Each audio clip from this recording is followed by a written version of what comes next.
Guys, for the longest time, I've wanted to build an off-road Hellcat. So last time, we bought a 2017 bright green Hellcat, and we started doing exactly that. And the thing is, we made a lot of really good progress to the point we built an entire frame section to go underneath the car, bolted it to the car, got all that done. But we still have lots of stuff to do. And I don't know where we're gonna start, and I don't know what we're doing today, but we're gonna just start working on it and see where we get.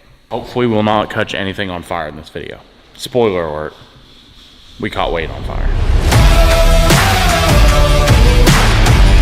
Okay, here's the deal, guys, right? We have to figure out how to make a Hellcat four-wheel drive. And making a Hellcat four-wheel drive is a lot harder. Hey, don't screw it in too far. You Anyway, as I was saying, we gotta figure out how to make a Hellcat four-wheel drive. So we pulled out the old transmission, and we have a Turbo 400 sitting right there, and an adapter, and a clocking ring, and we got a transfer case out of a 1992 Chevy pickup, which you know will hold 700 horsepower because that's basically what they made back in the day. Also, while we were at it, this transfer case kind of screwed up my back, and I slipped a disc in my back, so I'm kind of hobbling around like an old man at the moment. But we're gonna see if we can put this transfer case onto that Turbo 400. Do we know if it's gonna work? No. Are we still gonna try it? Of course. I give it like a 60% chance it works. Oh, it's gonna work because we don't have any other option. We're the Oh, we got the right spline. I think that's just as far as she could. No! Okay, grab a bandsaw. I think if we chop off an inch, it's still gonna give us enough engagement. Anyway, while we're doing this is a good time to tell you guys, we got new shirt designs on the website. So make sure you go to westenlightcake.com and get your very own. Oh wait, I got more time. I could rep more things. No, that's it. Nothing else worth buying. Just right next time, much. With the car that's missing too. Oh, did you catch that? I was like, what's the heat coming up? Then I look up, there's like a flame that big. Damn, dude, you're smoking hot. God dang, that was pretty good. Oh, that's pretty good. I fuck a lot with that, that'll work. Okay, so you guys might be wondering what's happening here, right? Obviously, we gotta make a four-wheel drive. We're putting the different transmission in, we're putting the different transfer case. And the reason we're putting the transfer case is that way we can run power to that front axle. The problem is, this is a car, and it's not really designed for a transfer case or a big-ass transmission for a four-wheel drive to fit in it.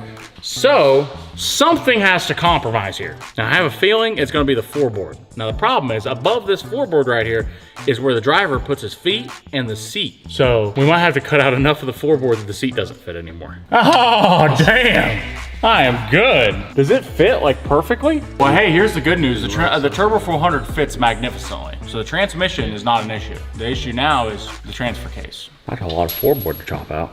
That's what that is. Okay, we have marks. Now we need to get on the top of the car and figure out where these marks lay inside the car. Now it's time to start the really scary chopping. Because like everything else we've done to this car, technically we can put new subframes in it and back out on. Now we can't. This is our moment of truth right now. See? That piece of tape is the line of where we need to start cutting the floorboard out, and hopefully the seat's not in front. Ah! It's right underneath the front seat mount. I mean, maybe we could put like a race car seat in it? Dodge, in case you're watching and you want to make Hellcats four-wheel drive, this section of floor is not needed. Alrighty here. As everyone knows, when you decide to cut a big-ass hole in a Hellcat, this is the hole. Can I get a battery that don't have electrical tape on it? Today's video is sponsored by eBay Motors. And the thing is, eBay Motors is an awesome platform to be able to find hard to find parts and accessories, especially when you're trying to build crazy stuff like this.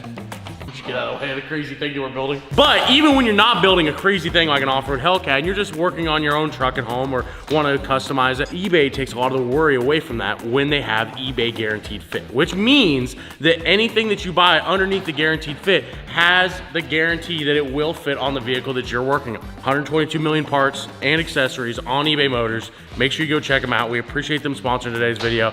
Let's get back to what we're doing. You got her done yet? How's it looking? All right, we're chopping, all right?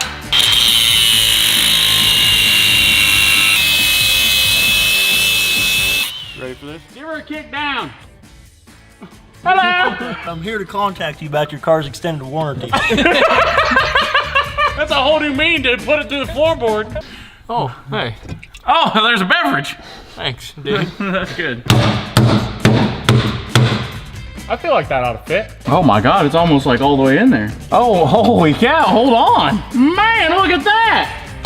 willing to chop out half the car. Dude, and look, I'll be able to move my seat forwards and backwards and put it in four-wheel drive. Hold on, I gotta put it in four-wheel drive. The thing is, guys, there's a whole process to what we're doing here. And the reason why we're doing this and trying to mount this is because once we get this in its designated location, it's gonna stay there. It's not gonna move any. Then we can start figuring out where all the axles and everything like that are gonna go, because we can figure out driveline angles and all that stuff. We need the drive shaft angle from this to that to be a good angle. But you know, if it was like that right now, it wouldn't be, but it will be once we get it done. See this? This is our suspension, it's done. Heard of a 4-link, but this is a 6-link. That's right, 6-link suspension. So you guys might be wondering what in the f is going on right here, right? So we found where we want the axle to sit. So now we've just welded the axle to where we wanted to sit underneath the car. So now we just need to build 4-link stuff from all these brackets and all them brackets down there and all that up to the frame rails, and then we can unweld that, let it kind of do its thing, and the 4-link should work. Oh yeah, also, by the way, there's our new candidate for an off-road Hellcat if this one goes good. That's gonna be an off-road demon. Hello, Clyde. What do you think? Does this look like the right geometry to you? Yes, I thought so too. I thought, yes, you was a geometry dog. So, here's the thing, right? I bought a bunch of 4-link universal kits to try to figure out how to put all this together. And I've got this one, which would work, except for the fact that fuel tank's in the way, so we can't get rid of that. I think we chop off the top of this bitch. Well, here's what I'm thinking, right? We just put that right there. That's gonna give us a really nice angle for this upper piece. And that's gonna give us a good enough angle for this piece. Top bar has to be 70% of the bottom bar. The top bar has to be 70% of the bottom bar? Mm-hmm. You sure? Mm-hmm. You positive? Mm-hmm. You sure it's not the other way around? Mm-hmm. You positive? Mm-hmm. Well, okay, that's not good. If you're wondering if we know what we're doing, no, we have no clue. We've never done this before.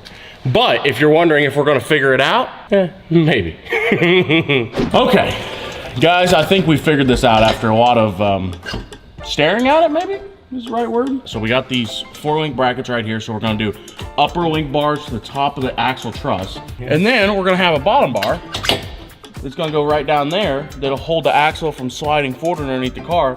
That way, we don't need a panhard bar or a track bar or anything like that, because it's triangulated on the top, and it has plenty of articulation to go wherever it wants. Now all we have to do is cut a couple bars, tack weld that, take these bars out, and see if this axle moves the right way, and if everything works like we want it to.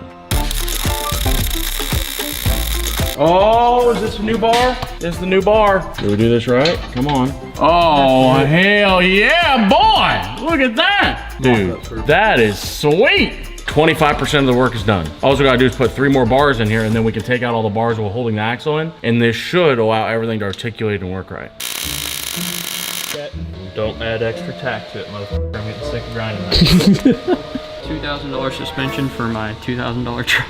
Ain't that right, Wade? What'd you say? I buy $2,000 suspension for my $2,000 truck. Are you really gonna buy that for your truck? Well, it's like $1,200. Okay. Can you not talk for a second so I can remember these numbers? No. Guys, here's the thing. Things aren't really lining up like we want them to, because like, I don't know if the geometry is actually gonna work out on this once we get it all said and done, but in the name of Dale Earnhardt himself, we're gonna do what he did. We're gonna send it until we can't send it no more. Let's just weld it on there and see what happens. That's pretty good. I like that a lot. All right, let's grab another Heim. We'll put a joint in the bottom. Dude, we're getting so f***ing close. We're getting close. As in close, you mean like another 2 or 3 months? Yeah, but the rear suspension will be mostly done. After this, all we gotta do is put shock hoops in it, shocks, hydraulic bump stops, brakes, drive shaft, and the back will be done.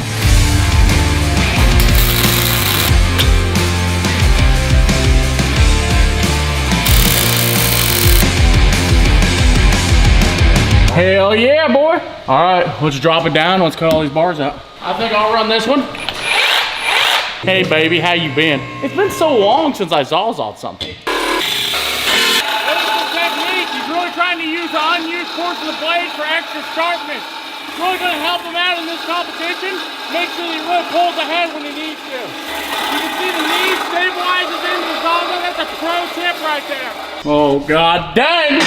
This is the moment of truth. This is the moment to see if we actually built the suspension right. All right, both of you go up. You're losing, Logan. You better jack faster.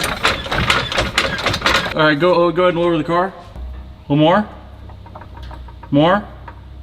Dude, that looks fucking sweet. All right, guys, here's the deal, right? We got the rear suspension finished. We got some of the front suspension done. We got the axle where it needs to be, but now it's to a point where we can set it down on the ground and roll it forward. it for the first time ever is going to sit on its own axles and roll. It's not done, but that's still a pretty big freaking accomplishment. All right, set it down. It wants to roll, you see it? Hold on. Go ahead. Oh, shit. It's set on the lift so long, the freaking thing has got embodied into the bottom of the car. I turned into a dinosaur for a second. Dude, it looks so freaking sweet. All right, give her a pull.